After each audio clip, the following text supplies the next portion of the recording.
নমো ভগবতে বাসুদেবায়। জয় শ্রীকৃষ্ণ। রাধে রাধে। নমস্কার সকল ভক্তগণকে। রিমিস ভার্সন এই চ্যানেলের পক্ষ থেকে আপনাদের সকলকে সুস্বাগতম। আশা করছি কৃষ্ণ কৃপায় আপনারা সকলেই ভালো আছেন, সুস্থ আছেন। আজ শ্রাবণ মাসের 4 তারিখ এবং ইংরাজির 21শে জুলাই 2025 সোমবার। আজ শ্রাবণ মাসের কৃষ্ণপক্ষের একাদশী কামিকা একাদশী সুসম্পন্ন হবে। এই কামিকা একাদশী শুরু হয়েছে আগের দিন 23রা শ্রাবণ 1432 বঙ্গাব্দ এবং ইংরাজির 20শে জুলাই 2025 রবিবার দিবা 10টা 53 মিনিটে এবং এই একাদশী তিথি থাকছে আজ 4ই শ্রাবণ 21শে জুলাই 2025 সোমবার দিবা 8টা 28 মিনিট পর্যন্ত। উদয়া তিথি অনুযায়ী আজ 4ঠা শ্রাবণ 21শে জুলাই সোমবার আজকের দিনে সুসম্পন্ন হচ্ছে এই কামিকা একাদশী। একদিকে যেমন একাদশী ঠিক তেমনই শ্রাবণ মাসের প্রথম সোমবার। এবছর শ্রাবণ মাসের এই দিনটি অতি পবিত্র একটি দিন। একদিকে যেমন একাদশী ঠিক তেমনই অন্যদিকে শ্রাবণ মাসের প্রথম সোমবার। একাদশী দিনগুলি ভগবান বিষ্ণুর উদ্দেশ্যে উৎসর্গীকৃত একটি দিন। পাশাপাশি মাতা লক্ষ্মীরও পূজা করার কথা বলা হয়। তবে এবছর শ্রাবণ মাসের প্রথম সোমবার, তাই দেবাদিদেবের পূজা করার কথা বলা হয়েছে। তবে অবশ্যই পরিবারের কল্যাণের কথা ভেবে আজকের দিনে একটিবার হলেও এই একাদশী ব্রতকথা শ্রবণ করা প্রয়োজন। এই কামিকা একাদশীর ব্রতকথা এখন আমি আপনাদের সামনে পাঠ করে শোনাব। শ্রীকৃষ্ণ বললেন, শ্রেষ্ঠ ধনুর্ধর, আমি শ্রাবণ মাসের পবিত্র একাদশীর গল্প শোনাচ্ছি, মন দিয়ে শোনো। একদা এই একাদশীর ব্রতকথা জনহিতের জন্য পিতামহ ভীষ্ম নারদকে শুনিয়েছিলেন। একদা নারদ বললেন, হে পিতামহ, আজ আমি শ্রাবণ মাসের কৃষ্ণপক্ষের একাদশীর কাহিনী শুনতে ইচ্ছুক। অতএব আপনি নিয়ম সহ এই একাদশীর ব্রতকথা শোনান। নারদের ইচ্ছে শুনে ভীষ্ম পিতামহ বললেন, হে নারদ, তুমি খুব সুন্দর প্রস্তাব দিয়েছ, এবার মন দিয়ে শোনো। শ্রাবণ মাসের কৃষ্ণপক্ষের একাদশীর নাম হলো কামিকা একাদশী। এই একাদশীর ব্রতকথা শুনলে বাজপেয় যজ্ঞের সমান ফল পাওয়া যায়। কামিকা একাদশীতেই শঙ্খ চক্র গদা ধরে ভগবান বিষ্ণুর পূজা করা হয়। যারা এই একাদশীতে ধূপ দীপ নৈবেদ্য ইত্যাদি দিয়ে বিষ্ণুর পূজা করেন তাদেরকে গঙ্গা স্নানের সমান ফল লাভ হয়। সূর্যগ্রহণ এবং চন্দ্রগ্রহণে কেদার এবং কুরুক্ষেত্রে স্নান করলে যে পূর্ণ প্রাপ্তি হয় তার চেয়ে বেশি পূর্ণ কামিকা একাদশী দিন ভগবান বিষ্ণুর পূজা করলে পাওয়া যায়। শ্রাবণ মাসে ভগবান বিষ্ণুর পূজা যদি কেউ ভক্তি ভরে করে তাহলে সমুদ্র এবং বন সহ পৃথিবী দান করার ফলের চেয়েও বেশি সুফল পাওয়া যায়। এই দিনে ভগবান বিষ্ণুর পূজা করলে ব্যতিপাতে গণ্ডকী নদীতে স্নান করলে যে ফল পাওয়া যায় তার ফল লাভ হয় এই একাদশী পালন করলে। সংসারে ভগবান বিষ্ণুর পূজার ফল সবচেয়ে বেশি, তাই ভক্তি ভরে ভগবান বিষ্ণুর পূজা না করা গেলেও শ্রাবণ মাসের কৃষ্ণপক্ষের এই কামিকা একাদশীর উপবাস করা সকলের আবশ্যিক। অলঙ্কার সহ বাছুর দানের সমান ফল পাওয়া যায় এই কামিকা একাদশীর উপবাস পালন করলে। যে উত্তম দ্বিজ শ্রাবণ মাসের কৃষ্ণপক্ষের কামিকা একাদশীর উপবাস করেন এবং ভগবান বিষ্ণুর পূজা করেন তাদের মাধ্যমে সকল দেব নাগ কিন্নর পৃথ্বী ইত্যাদির পূজা করা হয়ে যায়।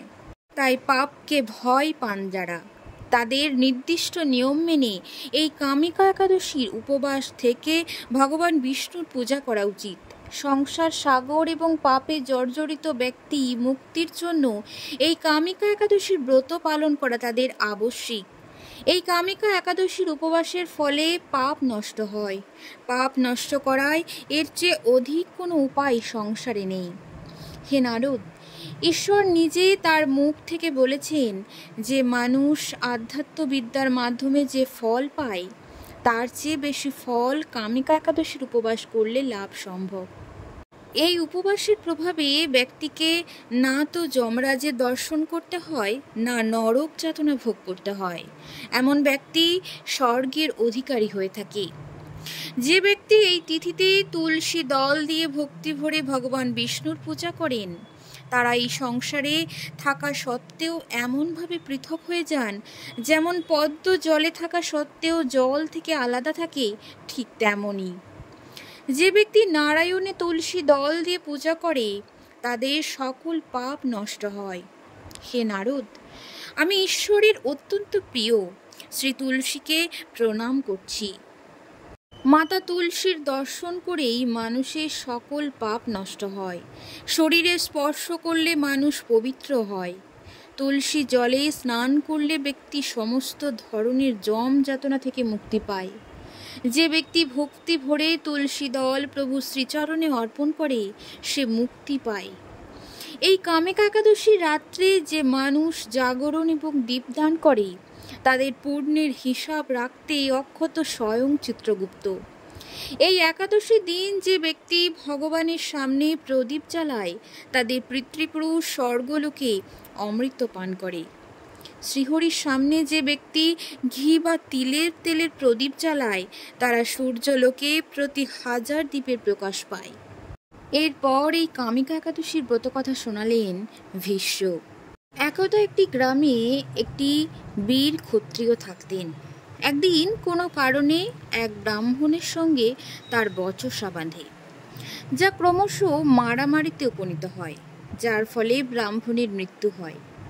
নিজের হাতে মৃত সেই ব্রাহ্মণের অন্ত্যেষ্টি করার ইচ্ছা প্রকাশ করে সেই ক্ষত্রিয়, কিন্তু পুরোহিতরা তাকে অন্ত্যেষ্টিতে অংশগ্রহণ করার অনুমতি দেন না। ব্রাহ্মণরা জানান যে তার উপর ব্রহ্ম হত্যার দোষ রয়েছে। প্রথমে প্রায়শ্চিত্ত করে এই পাপ থেকে মুক্তি পেতে হবে, তারপরই তারা সেই ক্ষত্রিয়ের বাড়িতে ভোজন করবেন বলে জানান ব্রাহ্মণেরা। এরপর সেই ক্ষত্রিয় তাদের কাছ থেকে এই পাপ থেকে মুক্তির পথ জানতে চান। তখন তারা জানান যে শ্রাবণ মাসের কৃষ্ণপক্ষের এই একাদশীর কথা। এই একাদশীর দিন শ্রীহরির ব্রত এবং পূজা করে ব্রাহ্মণদের ভোজন করিয়ে আশীর্বাদ প্রাপ্তি লাভ করলে এই পাপ থেকে মুক্তি পাওয়া যাবে। ব্রাহ্মণদের পরামর্শ অনুযায়ী এই একাদশীর ব্রত পালন করতে লাগলো সেই ক্ষত্রিয়। সেই রাত্রেই শ্রীহরি ক্ষত্রিয়কে দর্শন দেন এবং তাকে ব্রহ্মহত্যার পাপ থেকে মুক্ত করেন। এই ব্রতের প্রভাবে ব্রহ্মহত্যার পাপ থেকে মুক্তি পাওয়া যায়। ইহলোকে সুখ ভোগ করে ব্যক্তি বিষ্ণুলোকে প্রস্থান করে। এই কামিকা একাদশীর মাহাত্ম্য কথা শ্রবণ বা পাঠ করলে ব্যক্তি স্বর্গলোক লাভ করতে পারে।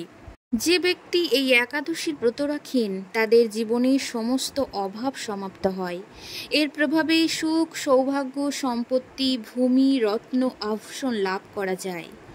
এমনকি গোদানের সমান পুণ্য ফল লাভ করা যায় এই ব্রতের প্রভাবে। যে ব্যক্তি এই একাদশীর দিন উপবাস রাখে সেই ব্যক্তির অকাল মৃত্যু হয় না। পাশাপাশি মোক্ষ লাভ করা যায়। এই একাদশীকে মোক্ষ দানকারীও বলা হয়। তাই ভক্তগণ আজ এই পবিত্র দিনে একটিবার হলেও এই একাদশীর ব্রতকথা শ্রবণ করবেন। যদি সম্ভব হয় অবশ্যই একটিবার হলেও পাঠ করে নেবেন। হরে কৃষ্ণ। আজকের পর্বটি ভক্তগণ এই পর্যন্ত ছিল। সকলে ভালো থাকুন। ঈশ্বরের কৃপা সকলের উপর বর্ষিত হোক। ধন্যবাদ। হরে কৃষ্ণ। রাধে রাধে।